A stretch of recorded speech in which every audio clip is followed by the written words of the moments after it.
Teacher 365 days में आपका स्वागत है। दोस्तों, वीडियो शुरू करने से पहले इस चैनल को सब्सक्राइब कर दें और बगल में बेल आइकन में ऑल पर प्रेस कर दें ताकि मेरी आने वाली लेटेस्ट वीडियो की नोटिफिकेशन आप लोगों को मिलती रहे। दोस्तों, आज है 9 मई 2020 और आज के जितने भी इंपॉर्टेंट क्वेश्चन बनेंगे आज हम लोग इसी वीडियो में देखेंगे।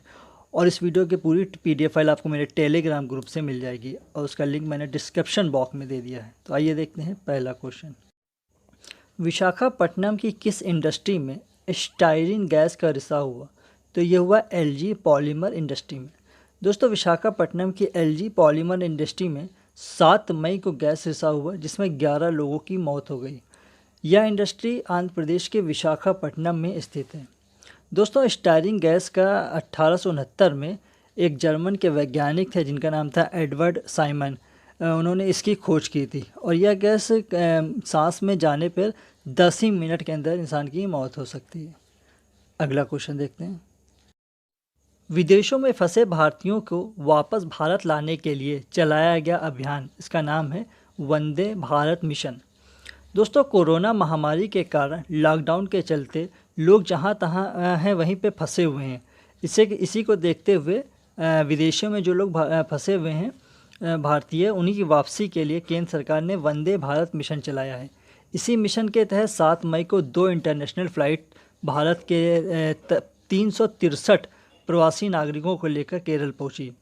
दुबई से आई एयर इंडिया की एक फ़्लाइट कोझीकोड और दूसरी फ़्लाइट कोचीन इंटरनेशनल एयरपोर्ट पर उतरी। एयरपोर्ट पर उतरने के बाद इन सभी की स्क्रीनिंग की गई। अब इनको 14 दिन की क्वारंटीन में रहना होगा। अगला क्वेश्चन देखते हैं। समुद्र सेतु अभियान के तहत कौन सा भारतीय नौसेना का जहाज भारतीय नागरिकों को लाने के लिए मालदीव के माले पहुंचा? तो पहुंचा है INS जलाशय। दोस्तों, यह जलाशय लगभग 700 भारतीयों को लेकर के मालदीव के माले से भारत के केरल के कोचीन तट पर आएगा।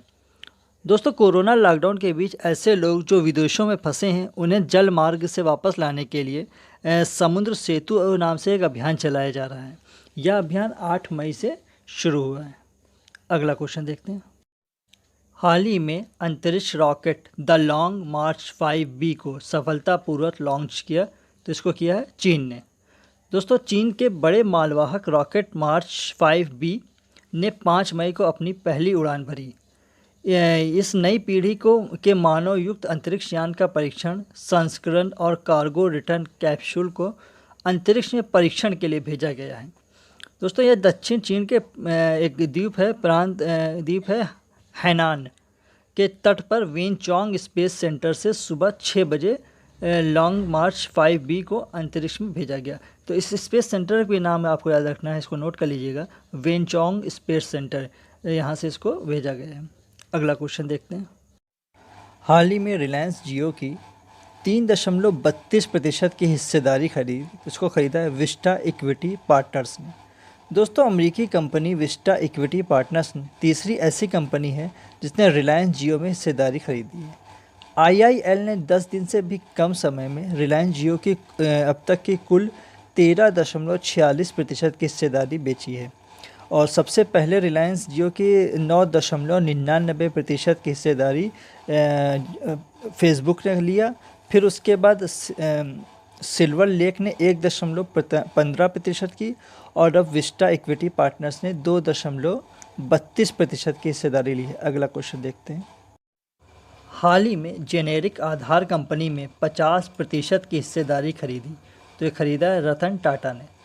दोस्तों, रतन टाटा ने 18 वर्षीय अर्जुन देशपांडे की कंपनी जिसका नाम है जेनेरिक आधार इसमें 50% की हिस्सेदारी खरीदी। दोस्तों, अर्जुन देशपांडे ने यह कंपनी मात्र 2 साल पहले ही शुरू की थी। यह एक ऑनलाइन दवा बेचने वाली कंपनी है जो काफ़ी कम दामों पर लोगों को दवा के बेचती है। अगला क्वेश्चन देखते हैं। इराक के नए प्रधानमंत्री के रूप में शपथ ली। तो इनका नाम है मुस्तफ़ा अल कदीमी। दोस्तों, मुस्तफ़ा अल कदीमी अभी तक इराक के खुफिया एजेंसी के प्रमुख थे। इससे पहले इराक के प्रधानमंत्री अब्दुल मेहदी थे और जिन्होंने पिछले साल करीब नवंबर में इस्तीफ़ा दे दिया। तब से लेकर अभी तक इसमें बड़ी अस्थिरता बनी हुई थी इस प्रधानमंत्री पद को लेकर के। तो अभी इन्होंने नए प्रधानमंत्री के रूप में शपथ ली है। दोस्तों इराक की राजधानी की बात की जाए तो वो है बगदाद और यहाँ के राष्ट्रपति हैं बरहम सालिह व प्रधानमंत्री अभी हमने बताया मुस्तफ़ा अल कदीमी। अगला क्वेश्चन देखते हैं। हाल ही में नागरिक उड्डयन महानिदेशालय ने किस नाम से एक पोर्टल लॉन्च किया? तो लॉन्च किया है गरुड़ नाम से। दोस्तों गरुड़ इसका फुल फॉर्म होगा government organisation for relief unit drone से। गरुड़ पोर्टल कोविड-19 महामारी मुकाबले के लिए ड्रोन संचालित करने के लिए केंद्र सरकार से छूट प्राप्त करने के लिए राज्य संस्थाओं की सहायता करेगी।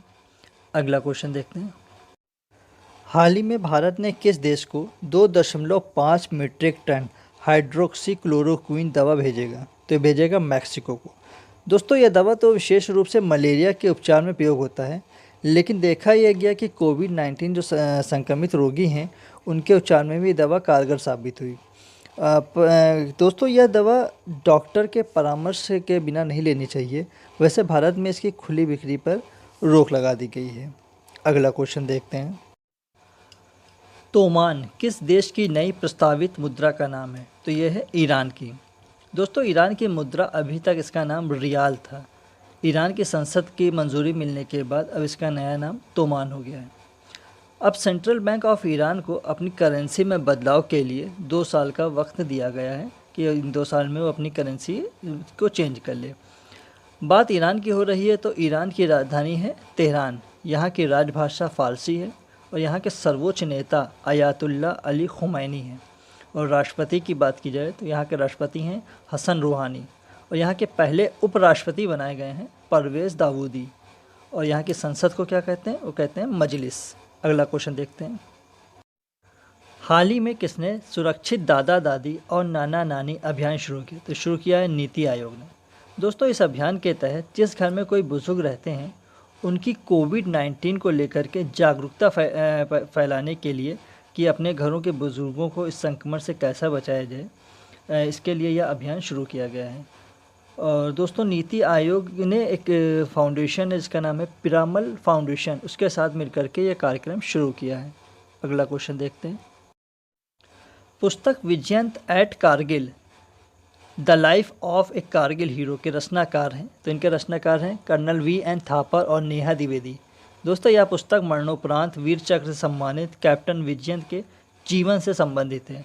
दोस्तों इस किताब के लेखक कर्नल वी.एन. थापर इनके पिता हैं और नेहा द्विवेदी इनकी बेटी। इन्हें यह किताब मिलकर के लिखी है। थैंक यू दोस्तों। Please subscribe my channel and press bell icon. और वीडियो पसंद आता है तो प्लीज़ इसे लाइक और शेयर करना ना भूलें। अपना बहुत ख्याल रखें। Thank you.